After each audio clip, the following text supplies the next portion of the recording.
Mist, timber. Pennsylvania is supposed to be orderly, mapped, measured, paved in straight lines of industry and history. Steel towns, chocolate towns, battlefields with plaques. But what if the real story isn't preserved in museums, but buried in woods the map barely acknowledges? Some towns didn't fail. They were dismantled.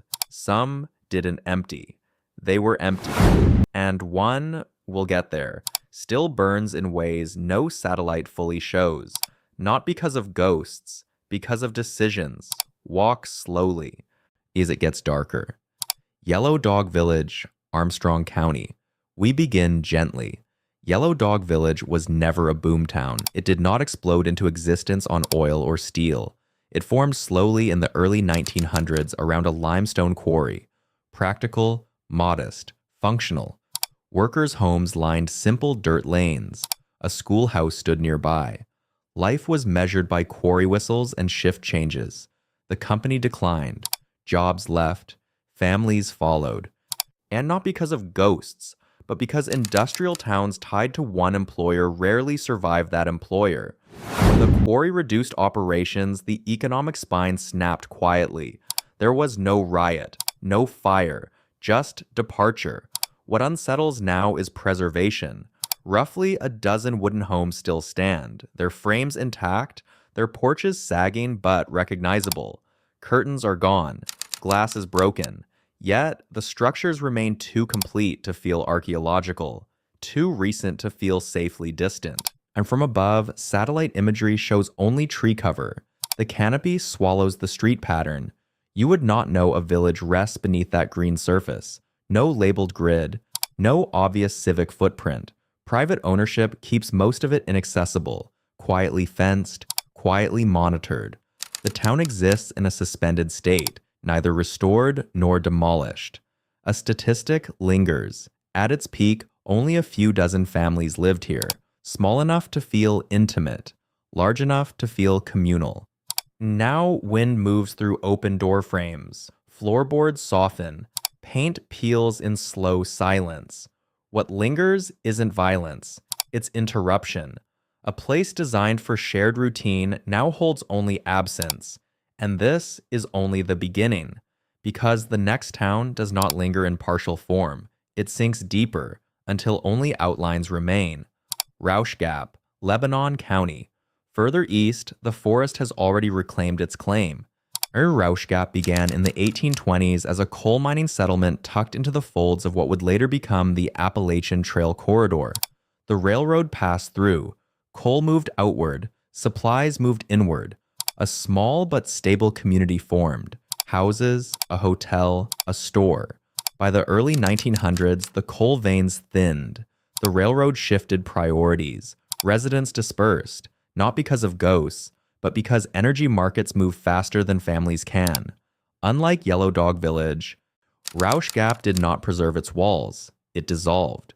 Today, only stone foundations remain, shallow rectangles sinking into moss and leaf litter.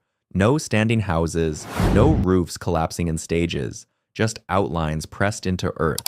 Hikers pass through without always realizing what they are crossing. The trail bends through what were once yards. A boot may step directly over the perimeter of a former cellar. Maps show uninterrupted woodland, no street grid, no municipal memory. At its height, more than 100 residents lived here. That number matters. It suggests laughter, arguments, church gatherings, rail whistles. Now the loudest sound is wind threading through trees. The unsettling part is not decay. It is invisibility. A town that functioned for decades reduced to geometry only visible at ground level. And as we move forward, the disappearances grow less natural. Some towns were not reclaimed by trees. They were removed with intention.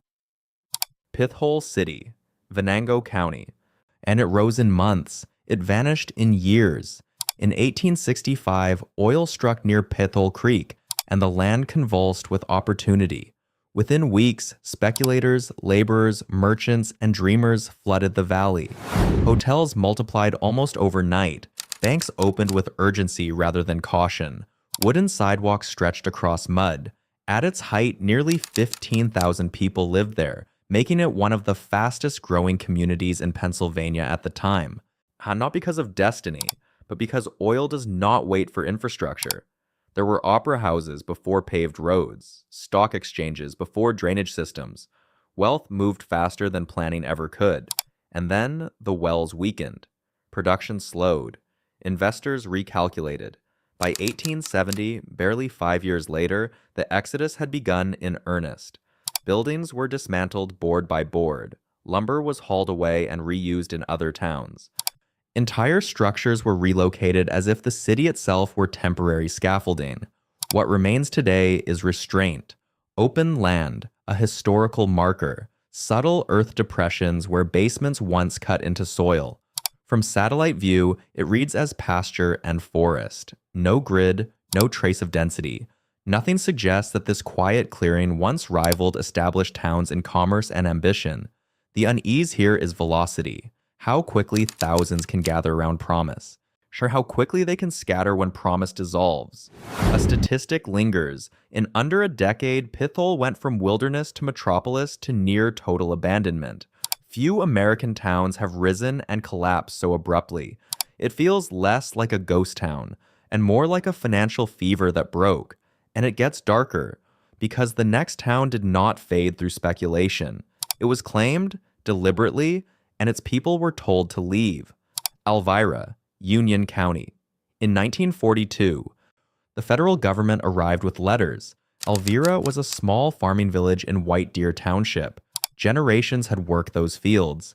Fences marked family histories as much as property lines. Then, World War II intensified, and the land was seized under eminent domain to construct the Susquehanna Ordnance Depot. Homes were vacated, barns emptied, graves relocated. Not because of ghosts, but because war restructures geography without asking permission. More than 160 families were displaced. Some compensation checks were issued. What was not issued was continuity. Within months, orchards and kitchens were replaced by military fencing and construction crews.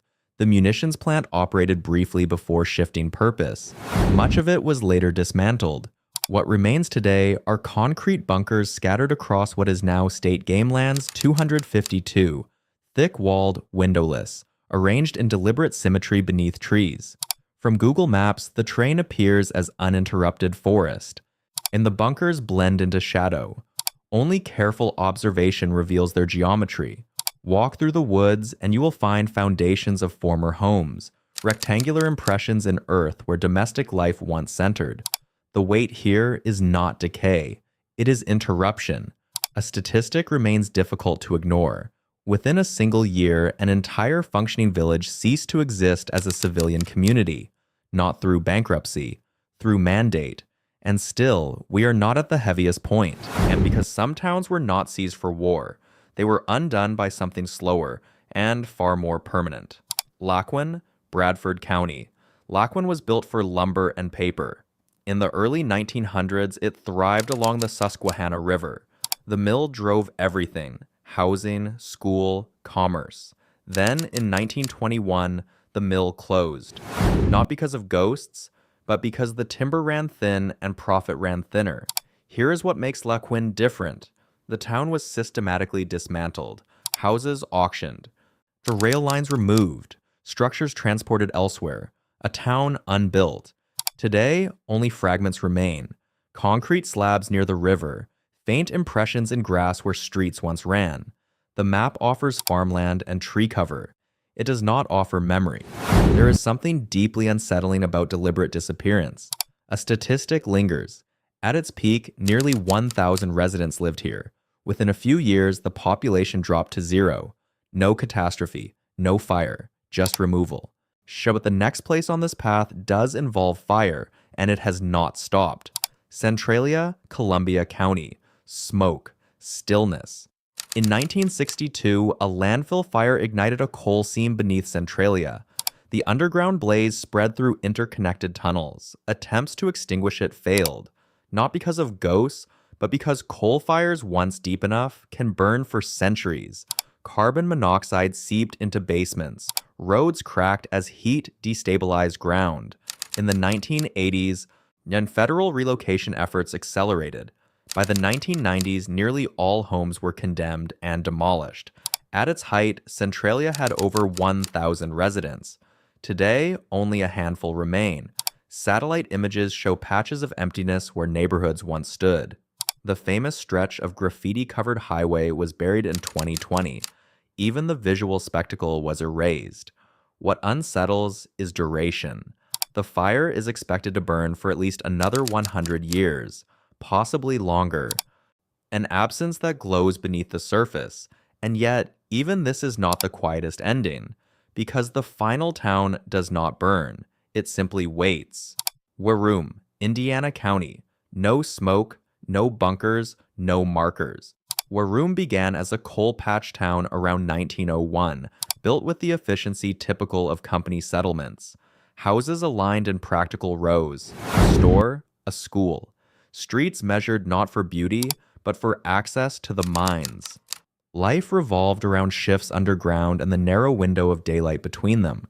When the coal demand weakened and the mines closed in 1929, the ending was methodical. Homes were dismantled or relocated, lumber reused, materials salvaged.